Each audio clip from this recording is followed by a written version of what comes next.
Hi, this is the Vibrant Entrepreneur Podcast, and I'm your host, Christy Oshita.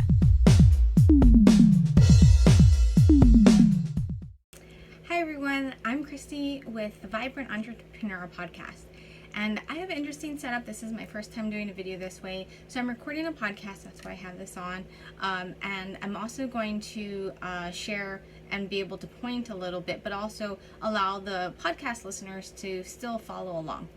So we talked about last time the lean startup methodology that came out a few years ago, and it's about testing a hypothesis about what you believe the product people want is, and then going out, hearing their feedback, seeing if they'll actually put money where their mouth is about if they want something, testing it, getting data, and then reiterating the process.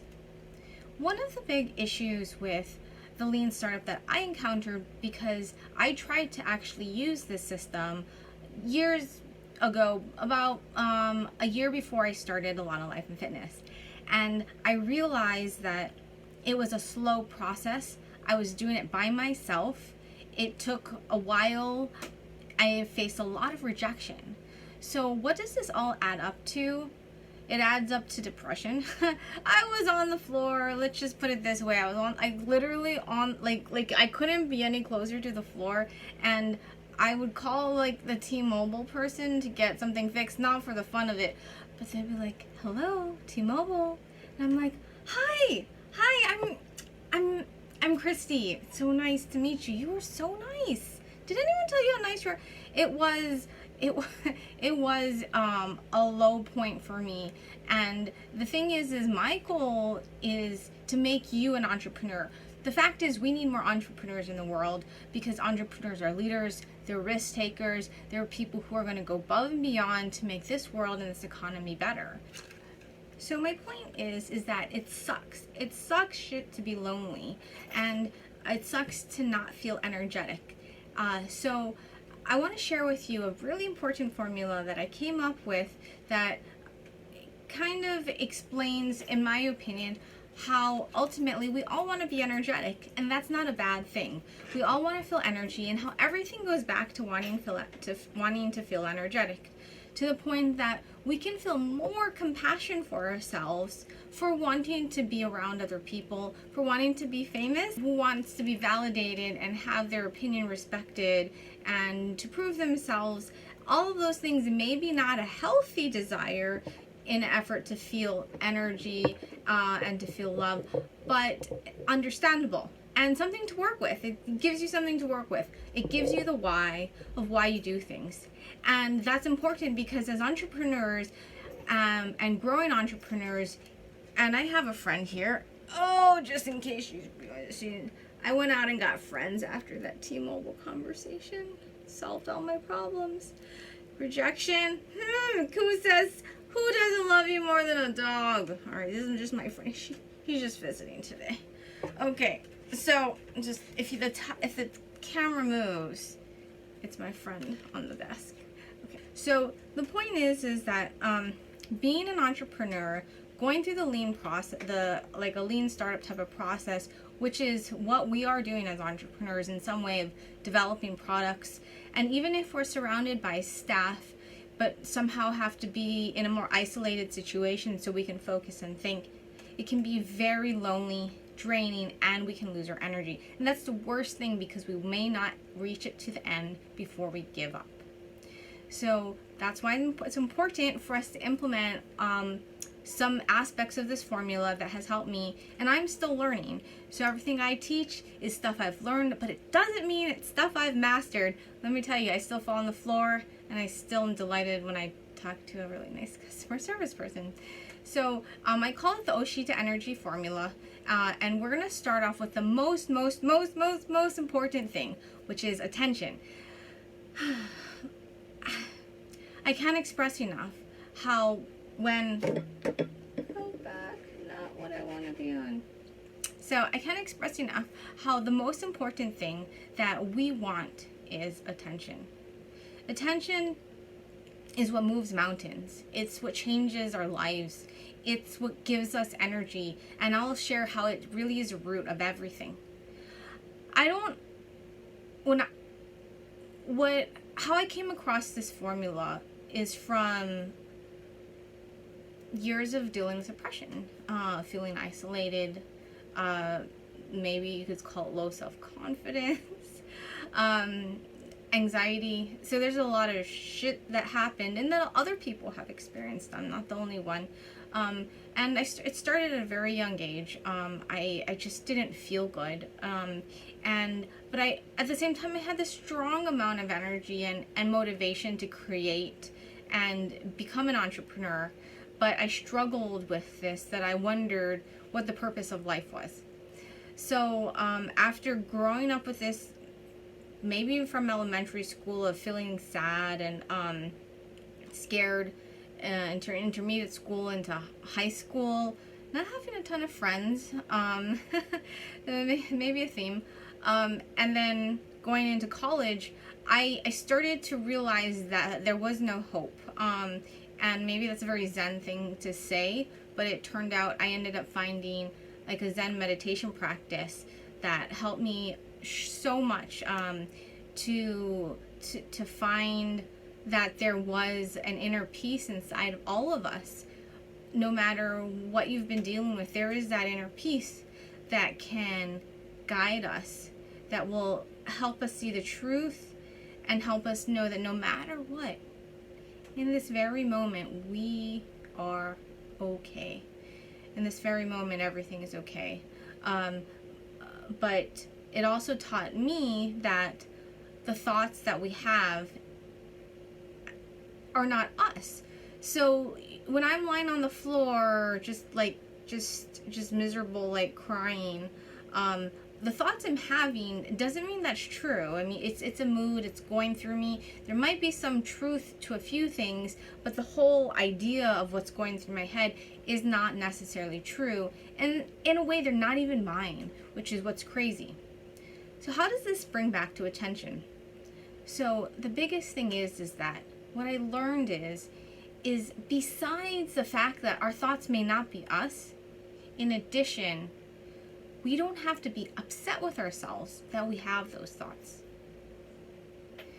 So that's big. I mean, how often do we have a thought, and if I go to a new gym and I feel insecure, I notice I have a lot of critical thoughts about other people because I'm insecure and I feel incredibly embarrassed that I even have those thoughts. I'm a grown woman. I should not be insecure and critical like that, I think. But I realized, those aren't even my thoughts. Those are just like chaos going in my brain, and myself is right here in my core.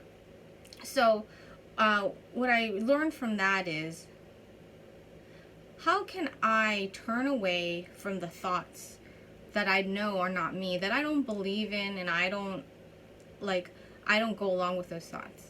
And that's through attention. I can put my attention where my thoughts are, and in a sense give them validation. Or I can put my attention inside my body, inside my breath, inside my movement. I can have my attention stay with my body, stay with my movement. And that is attention. And that's the power of it, is that the moment I put my attention in my body and I redirect it, I can change how I feel, I can change what's happening, I can create energy. And the reason why that's so amazing is that we can have thoughts and we don't have to control our thoughts, because we can't. We cannot necessarily control our thoughts. We can give ourselves another thought, but we can't just control it and say, I'm never going to think about that, or don't think about white polar bear, because you're going to think about white polar bear. Getting kind of warm in here. I wonder if I should turn the fan on. I don't think I can. The audio would suck. So the point is that attention is something that you can direct. I wouldn't say you can control it, but it's something you can direct. And it's very challenging, but with practice, you can slowly direct it and redirect it to where you want it to be. So with that being said, that in a sense, I wouldn't want to say the whole thing starts with a sense of better control, but it starts with the truth. The truth is we can't control our thoughts. We can't just say, if someone says, just don't feel like that, just don't feel sad, just don't think that. That is impossible, okay?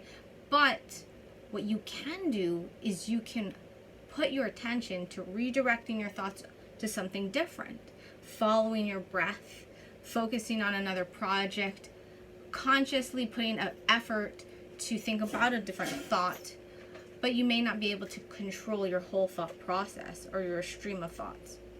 So attention is really important because you can direct it, and where you put your attention, redirect it, because you're not always going to be like, okay, that's it, I'm always going to just pay attention to my breath, or I'm always going to just pay attention to reading. Your mind will wander, but what you do is you just redirect it right back to your path. And that process is the process of meditation, and that is a process of skillful awareness, and that does make us a stronger person. So there's someone doing some work back there. So with that being said, and we'll talk more about attention, as entrepreneurs, we need to be extremely conscious about where our thoughts are going, asking ourselves if that's a true thought, and bringing our attention back to our breath and our body, and therefore our vision, our things to do list, our positive affirmations, because that's what helps us stay energized and focused. So that was a pretty in-depth talk about attention. It's just that it's so important, and it's the core of your attention, your energy, that I felt like is important to start off with that. The next item is, so attention is, oops, that's not it. Okay, so now we're going to go back to, we're going to pull this over, is love. So that's nice. So attention is ultimately love. Let's just do this. Okay. So attention is ultimately love. So whenever somebody says, I just don't feel like you're loving me enough, or I would like more love, what they want is, most likely, is you're going to be giving them more attention. And attention can be in a lot of different forms.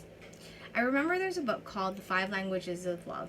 And what was interesting about that is it seemed like these languages are completely in different ways, completely different. But actually, when we think about all those 5 different ways that they list in this book, let's think about them. One is language of presence.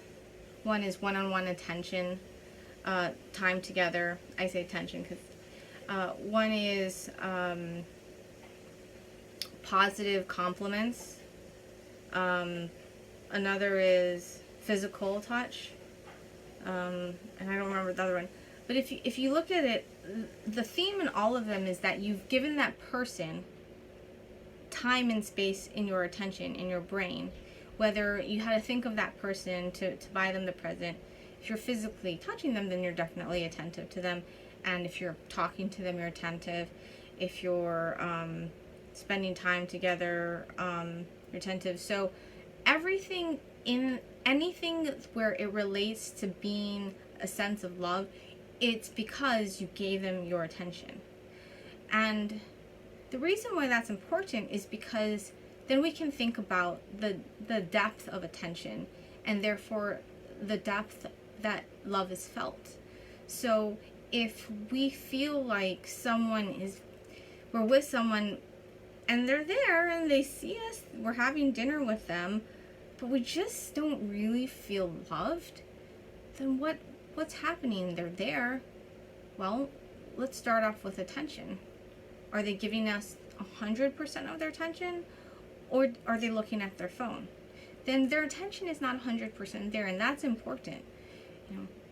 Do they listen and then randomly get distracted by a thought, and say change the subject in a sense that they all of a sudden forgot about what you were saying? then that's another form, then that's not a continuous attention. So you're talking, but then they're constantly getting distracted. Another one is non-judgment. So basically, they're giving you all of their attention, and they're not bringing their attention back to themselves and thinking, what do I think of that? Well, I think that you should do this instead. Or I mean, you can do it in a loving way, but if instead you sense a person's just kind of thinking what they think about you, then you don't feel loved. You feel judged and criticized and not really safe. So the type of attention really creates the type of love that you feel, or the extent of the love that you feel. And basically, if we ever encounter a situation where we need to show the person more love and they're asking for more love, we just have to ask, how can we show more attention? And that relates back to business, entrepreneurship in another way, which we'll go into, but let's start with here. Okay, so let's go back now to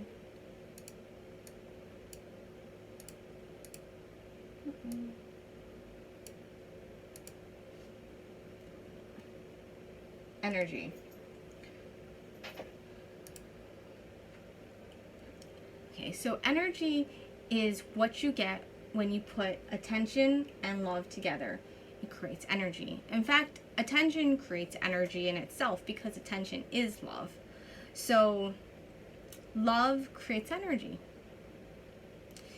You know, it's interesting how when we pay attention to something, all of a sudden it has new energy. Whether it's a project and we're finally paying attention to, all of a sudden it starts to actually come back to life. Or there's somebody in the department and maybe you finally sit down and you talk to them, and all of a sudden now they're getting back to work. Or it comes back to ourselves in our physical selves. If we just feel like low energy, but we start to breathe into our body and we start to really listen and be thoughtful about how our body experiences this moment, you'll notice you will feel more energetic, lighter, happier. So bringing our attention and therefore love to something brings that energy. And a way we can look at this that we talked about in business and starting a business is that we have to find a way to keep bringing attention to the positive things like our vision so we can give it energy. And we need to, and the things that we're procrastinating about but that we really have to do, but it's hard to do because we are solo entrepreneurs, let's say, so we definitely have to give it attention whether or not we feel like we're going to be productive. Sometimes you just have to go and give it attention, just read it and just know that that in itself will produce energy towards a project. Okay, so next is, oh, I forgot to bring this. So we talked about energy and peace. So now we'll talk about rhythm, and it's really rhythm and peace here. Okay. So the thing about energy is that as you move together, so maybe you work with other people or you find a rhythm within your own self, you'll notice that you're going to start to feel, I think I was supposed to bring this up here, you're going to start to feel this rhythm and it feels peaceful. And I remember dancing in Zumba class and just, it was just one of these fast songs. I think it's something to do with peanut butter, and then we had to like right, left, right, left, right, left, right, left, but everyone was going right, left, right, left, right, left, and I just saw it and it was just happening and happening, and I just felt like time slowed, and I just felt so connected with everyone without one word, talking to them, knowing them. I just felt so connected and happy to be there with them and sharing that moment of rhythm together. So that rhythm created just this surge of happiness inside of me. And subsequently, that rhythm and that peace also created connection. So my synchronization with them is made me feel so connected. And it's ironic because we imagine connection purely in a way of maybe talking to people, but you can have a connection with someone without even talking. And so that brings up to the question, what is connection? And it's a sense of having a rhythm and having the person confirm, having attention to your energy, and then you confirming that you see that you have attention to their energy. So that back and forth creates an immense strong connection, and the more attention and synchronization there is, and that sort of building of trust, because you know what they're going to do, that creates a connection. And with that connection, this is the big part, and this is the big part, and we'll talk more about case studies of this in our life, in our business. But the big part is that when you have a strong connection with someone or people, you will naturally want to give.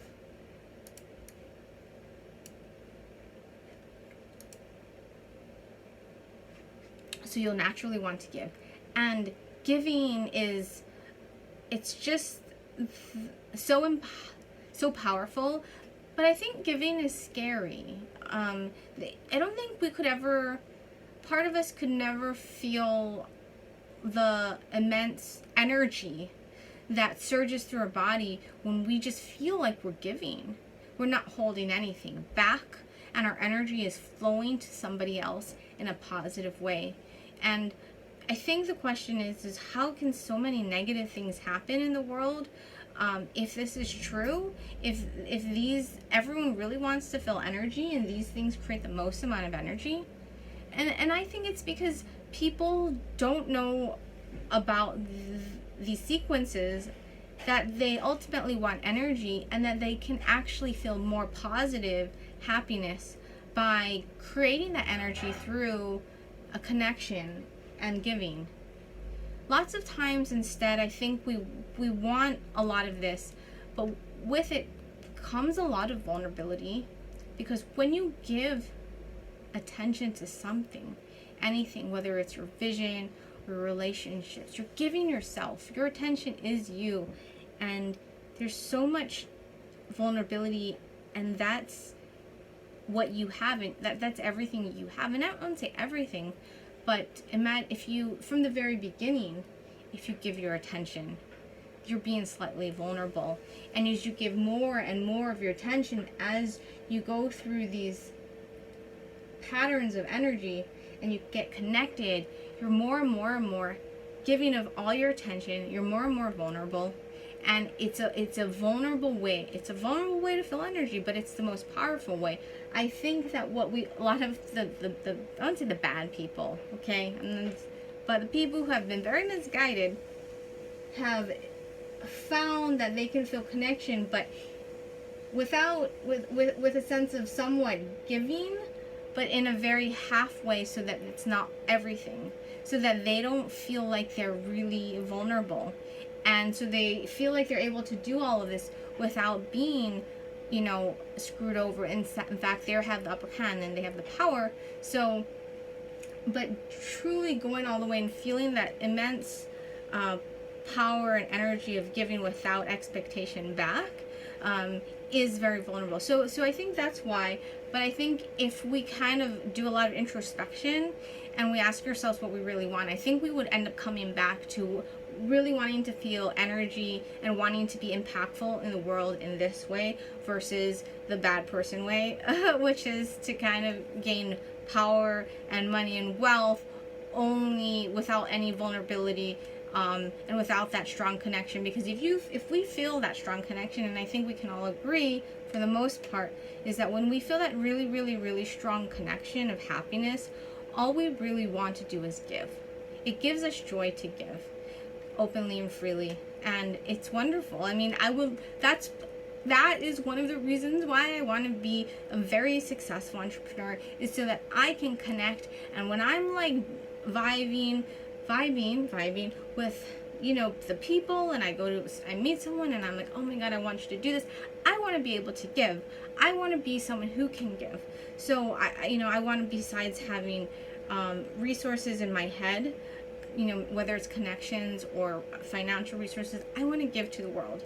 And so I hope I get to do that as much as I desire to one day. And maybe you feel the same way. So that's the 6 energy sources, and I'm so happy that I got to share them with you. So I want us to all think about it and think through how can we make sure to tap into each of these energy sources so we stay energized through our entrepreneurial journey. All right, so this is Christy, and in the next podcast, or probably the next one, I'm winging it here. We're going to talk more about how to maintain our energy as we start to do the lean startup, or basically do a startup. Of course, trying to stay lean and figuring out a product development, trying to keep costs low, and it can be a very trying time. So how do we start our business without losing energy?